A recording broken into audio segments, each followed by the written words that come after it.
La réussite, c'est de savoir se faire entourer. T'as des gens qui disent, rire, c'est l'équivalent d'un beefsteak. Avec lui, on s'est tapé une côte de bœuf. Moi, j'ai une passion, c'est la pêche. Ça me relaxe. Voilà, ça, c'est exceptionnel dans sa patine et sa qualité. C'est unique parce que j'ai créé la première Rolex militaire française.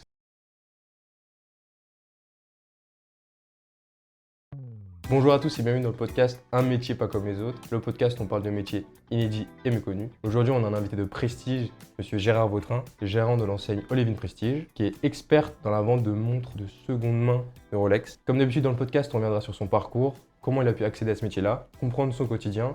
Il y aura une partie anecdote et conseils de sa part. Mais avant de commencer, bonjour monsieur Vautrin. Enchanté.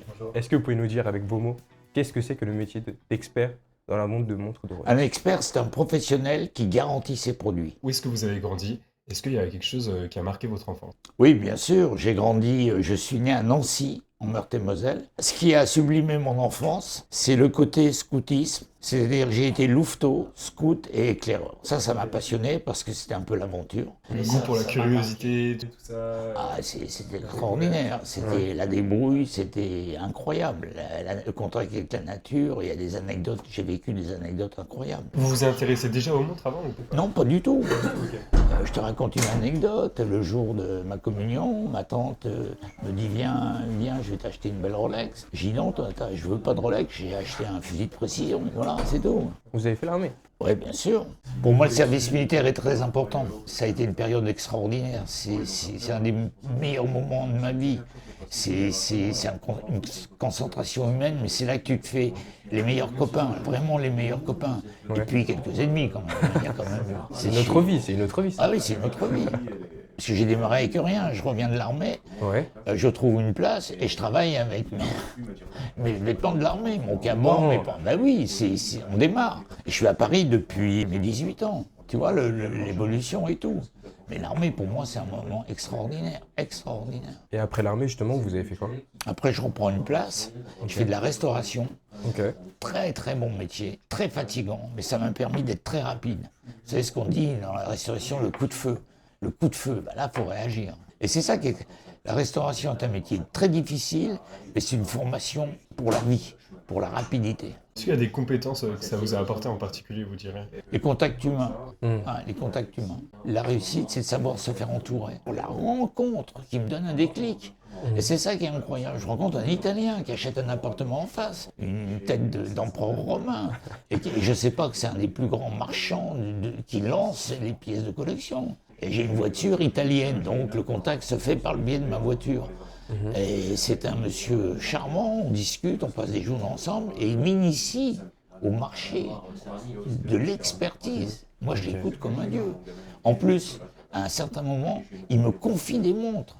Il me dit une chose, il me dit d'abord, tu vas faire de la publicité dans Air France Magazine. Parce que Air France Magazine, ils donnent les catalogues et les gens passent des heures en avion.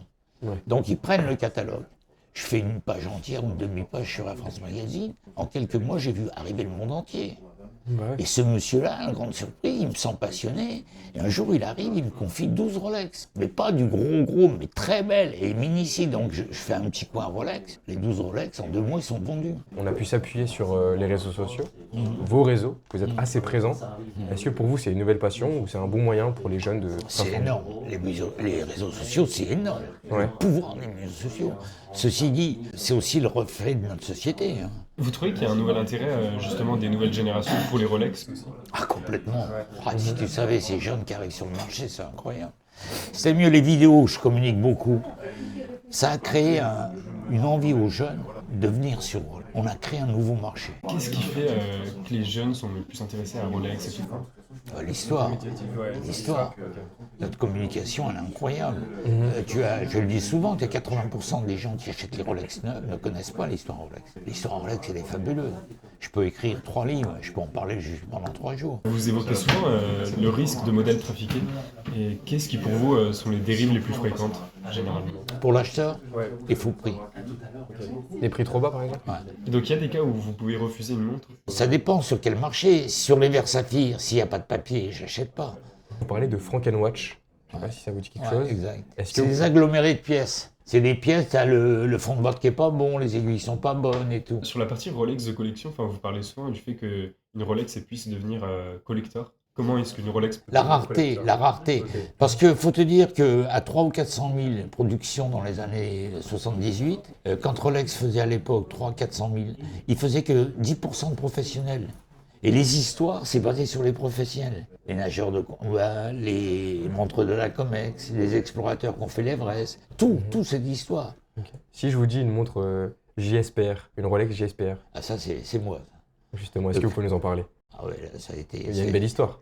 Ah ben, c'était le coup de ma vie, ça, le GSPR, c'est... Ben, j'ai sacralisé un corps d'élite, hein, parce que pour le GSPR, c'est 30 gendarmes super l'élite qui gardaient le président. Il faut savoir aussi que du GIGN pour passer au GSPR, sur 28, ils en prenaient 2. Tu vois un peu le... Alors moi, c'est mes relations. Un jour, je vends une montre à un chef d'état-major des armées, mais il vient en fonctionnaire, moi, général intel.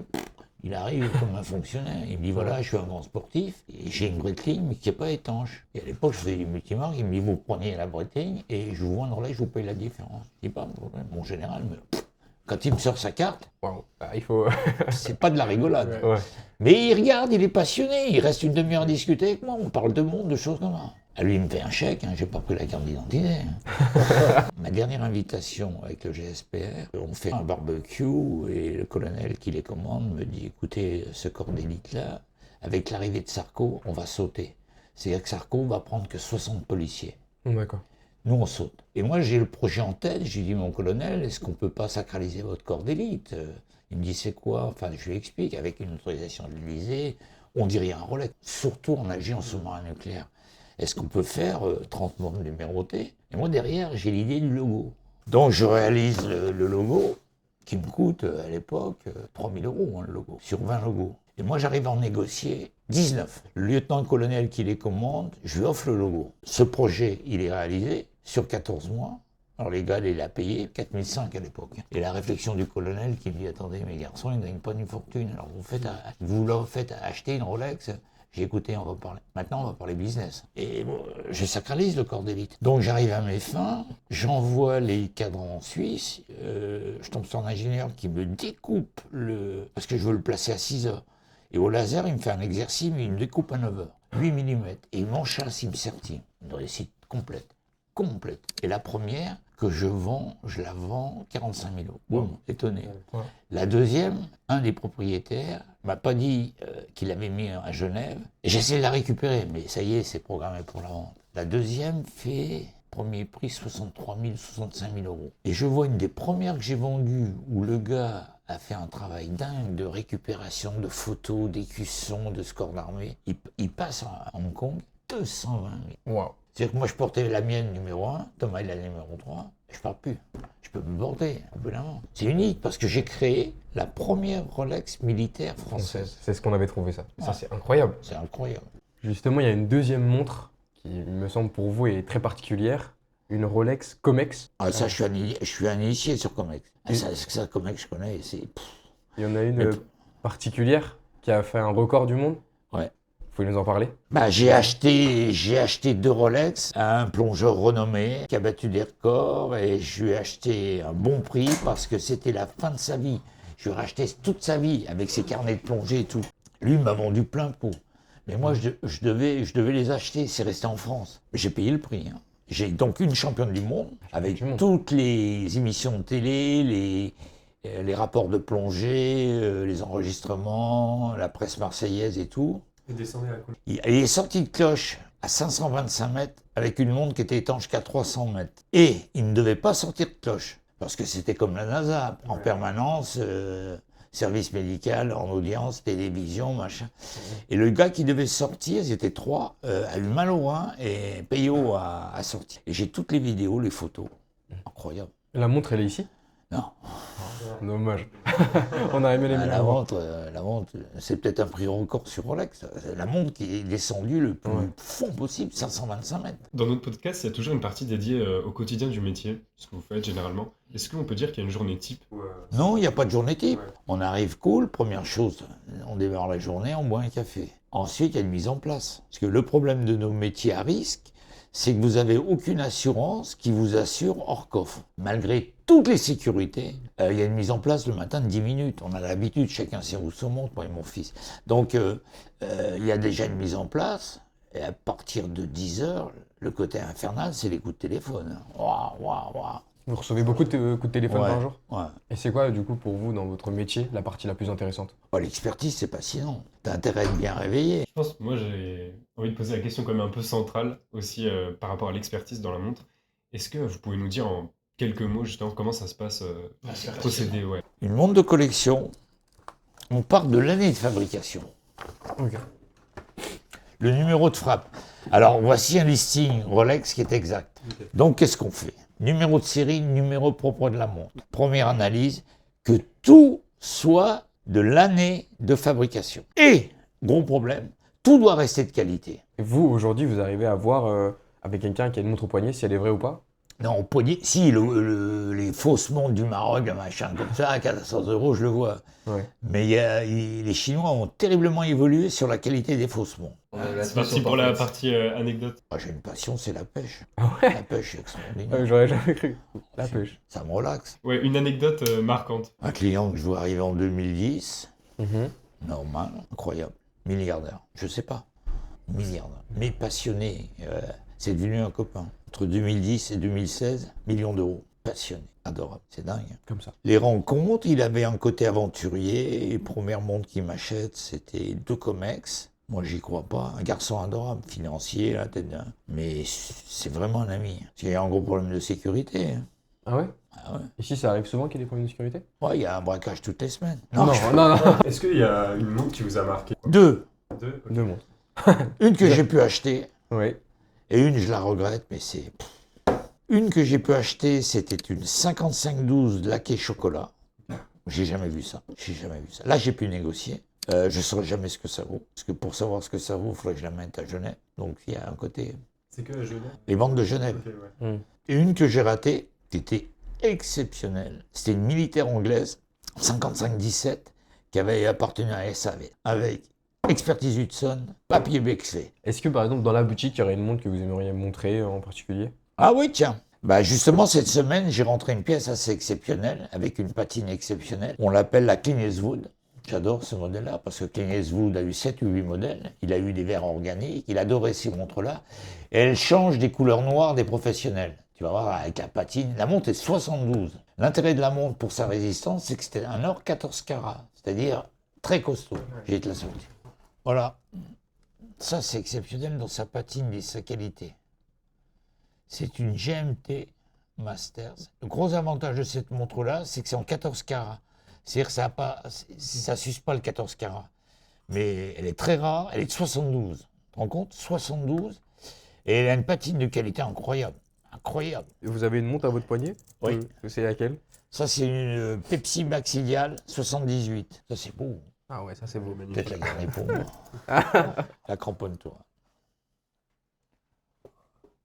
Regarde la patine. C'est-à-dire que tu as le fond, il était noir. Il est anthracite. L'insert est d'origine anthracite. Il y en a un invité, on sait, qui est venu. JRK19, ça vous dit quelque chose? Ah, on a rigolé celui-là. Ah, on a rigolé. T'as des gens qui disent, rire, c'est l'équivalent d'un beefsteak. Avec lui, on s'est tapé une côte de bœuf. Qu'est-ce qu'on a rigolé. Ouais. Tu vois pas tout sur la vidéo, mais qu'est-ce qu'on a rigolé. Et Pif, il a une Rolex, Pif? Pardon? Pif, il en a une. Oh, il a un collier en Rolex. Collier en Rolex, Un je peux le collier voir. en or. Alors, je suis rentré dans le monde du rap où ceux qui réussissent, ils gagnent beaucoup d'argent. Moi, je suis étonné, mais c'est un monde, c'est une réalité du marché. C'est vrai que maintenant, dans le monde du rap aujourd'hui, il y a beaucoup justement la question des montres, du luxe qui rentre en jeu. Il y a aussi une question d'étiquette. Ouais. H22, il a besoin d'une... On se connaît comment? Il a besoin d'une Rolex Certi brillant, mais qui est trafiquée, mais il a besoin pour un clip. Donc il cède de notre expertise. Mais ce garçon-là, il rentre, il comprend le truc, et de temps en temps, il met un billet sur Rolex. Et il mérite, hein. Il m'a écrit une chanson. Ah ouais? Trop cool. Il m'a écrit une chanson. Il passe dans une vidéo, j'ai la Ferrari. J'ai ma copine qui est une amatrice de montres de luxe, on va dire. Et elle avait une question. Pourquoi le marché des montres de femmes était moins cher en général que le marché des montres Rolex des hommes? Normal. L'investissement Rolex, il se fait sur les professionnels. Si une alpiniste, avait monté l'Everest avec une Datejust, elle serait inscrite. Seulement, c'est pas le cas. C'est ça. On n'a jamais eu de femme plongeur de la Comex. Qu'est-ce qu'on peut dire aussi? On n'a jamais eu de femme dans les commandants anglais. super intéressant en tout cas. Ouais, Merci bien de nous sûr. avoir reçus. Ouais, Mm. merci beaucoup. Nous, de toute façon, on se retrouve pour un prochain épisode. N'oubliez pas de liker, de partager et de vous abonner. Bon, ciao à tous. Ciao. Allez. Au revoir.